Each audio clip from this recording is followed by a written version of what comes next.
नमस्कार साथियों, निर्माणवाद की दुनिया में आप सभी का स्वागत है। मैं फिर से आपके सामने लेके प्रस्तुत हूँ सीडीपी 5 का पंच। 5 शानदार क्वेश्चन, उनसे भी शानदार उनके एक्सप्लेनेशन। तो चलिए शुरू करते हैं और देखते हैं आज के क्वेश्चंस। तो पहला क्वेश्चन है, विच of the following कैरेक्टराइजेज a child in the pre operational stage. निम्नलिखित में से कौन सा पूर्व क्रियात्मक अवस्था काल के बच्चे को विशेषित करता है। तो यहाँ पे हमें प्याजे की सेकंड स्टेज पूछी गई है, पूर्व क्रियात्मक अवस्था प्री ऑपरेशनल स्टेज पूछी गई है।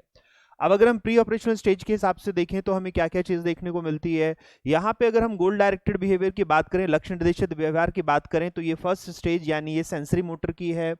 उसी तरीके से अगर हम डेफर्ड इमिटेशन की बात करें, विलंबित अनुकरण की बात करें, तो ये भी सेंसरी मोटर स्टेज यानी फर्स्ट स्टेज की है, संवेदीगामक अवस्था पहली अवस्था की है। रिवर्सिबिलिटी ऑफ थॉट, विचारों की अनुत्क्रमणीयता, ये हमें प्री ऑपरेशन में देखने को मिलता है कि बच्चा अभी तक जो विचार हैं उनका ऑर्डर बना पाता है, उनका अनुक्रमण कर पाता है, व्युत्क्रमण नहीं कर पाता है। तो इसीलिए हमें इरिवर्सिबिलिटी देखने को मिलेगी किसमें, प्री ऑपरेशन में। सर्कुलर रिएक्शंस, वर्तुल प्रतिक्रियाएं, ये भी हमारे पास फर्स्ट स्टेज यानी सेंसरी मोटर स्टेज पहली अवस्था संवेदीगामक अवस्था में होती है। तो ये तीनों हमारे पास फर्स्ट स्टेज की हैं, ये तीनों पहली अवस्था की हैं जो कि है सेंसरी मोटर स्टेज, जबकि इरिवर्सिबिलिटी ऑफ द थॉट है ये है सेकंड स्टेज की, और यही हमारा आंसर होगा। चलिए नेक्स्ट क्वेश्चन को देखें। Which of the following are true with reference to short term memory. अल्पकालिक स्मृति के संदर्भ में निम्नलिखित में से क्या सत्य है। अब अगर यहाँ पे बात करें तो हमें अल्पकालिक स्मृति, शॉर्ट टर्म मेमोरी हमारी कौन सी होती है, ये हमारी वर्किंग मेमोरी होती है, ये हमारी कार्यात्मक स्मृति होती है, जिसमें हम देखेंगे कि थोड़े समय के लिए बहुत सारी चीजें जब हम चिंतन करते हैं, थिंकिंग करते हैं, उसके ऊपर थॉट आउट करते हैं, तब ये हमें काम दे रही होती है। तो यहाँ पर अगर हम देखेंगे तो इसकी लिमिटेड कैपेसिटी है, और हमें देखने को मिलता है duration of storage less than 20 second है, 20 सेकंड से कम भंडारण की अवस्था होती है, यह अनलिमिटेड कैपेसिटी।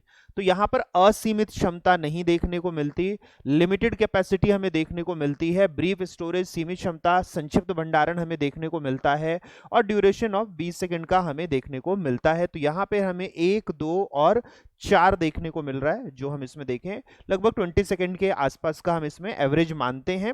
1 सेकंड से लेकर 1 मिनट के बीच में इसकी अवधि हो सकती है, लेकिन एवरेज जो हमें देखने को मिलता है वो 20 सेकंड का देखने को मिलता है, 20 सेकंड का एवरेज इसमें देखने को मिलता है। तो उत्तर यहाँ पे हमें चौथा देखने को मिलेगा। चलिए नेक्स्ट क्वेश्चन देखें। How can teacher facilitate understanding of complex concepts in children. शिक्षक बच्चों की जटिल अवधारणाओं की समझ को किस प्रकार सहज कर सकते हैं।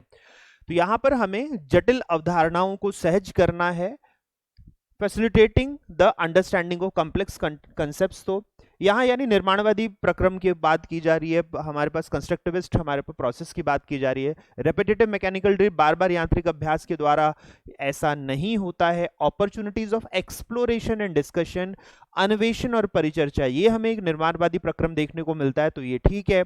लेक्चर, व्याख्यान से समझ अवधारणाओं की समझ विकसित नहीं होती, जो अंडरस्टैंडिंग ऑफ कॉम्प्लेक्स कंसेप्ट है वो बहुत अच्छा नहीं बनता, और कॉम्पिटिटिव इवेंट्स का इससे कोई सरोकार ही नहीं है। There is no relation between the competition and understanding the complex concepts. तो इसीलिए आंसर यहां सेकंड रहेगा। चलिए नेक्स्ट क्वेश्चन को देखें। व्यक्तिगत भिन्नताओं का प्राथमिक कारण क्या है। The primary cause of individual variation. Primary cause पूछा गया है, प्राथमिक कारण पूछा गया है भिन्नताओं का, डिफरेंसेस का, वेरिएशंस का।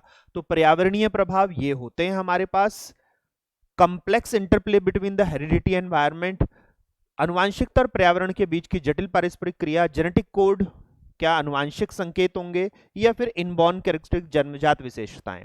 तो यहाँ पे जन्मजात विशेषताएं केवल प्रकृति को करती हैं, जेनेटिक कोड केवल प्रकृति को करता है, नेचर को करता है ये दोनों चीजें, और ये केवल नर्चर को करता है, पोषण को करता है। जबकि डेवलपमेंट हमेशा नेचर और नर्चर, हेरिडिटी और एनवायरनमेंट, अनुवांशिकता और पर्यावरण, प्रकृति और पोषण की अंतरक्रिया से होता है, इसलिए उत्तर यहां दूसरा रहेगा। चलिए नेक्स्ट क्वेश्चन को देखें। Which of the following are examples of secondary socializing agent. जो द्वितीयक सामाजिक एजेंसी या गौण सामाजिक एजेंसी भी इसको हम कहते हैं, इसको हम गौण सामाजिक एजेंसी भी कहते हैं। तो हमें क्या देखने को मिलता है, परिवार और पड़ोस हमारे पास क्या है, परिवार और पड़ोस हमारे पास प्राथमिक सामाजिकरण एजेंसी है, प्राइमरी सोशलाइजिंग एजेंसी है। तो यहां पर हमें देखने को मिलता है पास पड़ोस, नेबरहुड एंड फैमिली। तो फैमिली, नेबरहुड, पास पड़ोस, परिवार, परिवार। ये हमें प्राइमरी देखने को मिलते हैं। सेकेंडरी है स्कूल और मीडिया, विद्यालय और मीडिया, इसलिए आंसर यहां पहला होगा। मीडिया सेकेंडरी रहता है, नेबरहुड नहीं रहता। मीडिया सेकेंडरी रहता है, परिवार नहीं रहता। तो उत्तर यहां पे हमें पहला देखने को मिलेगा।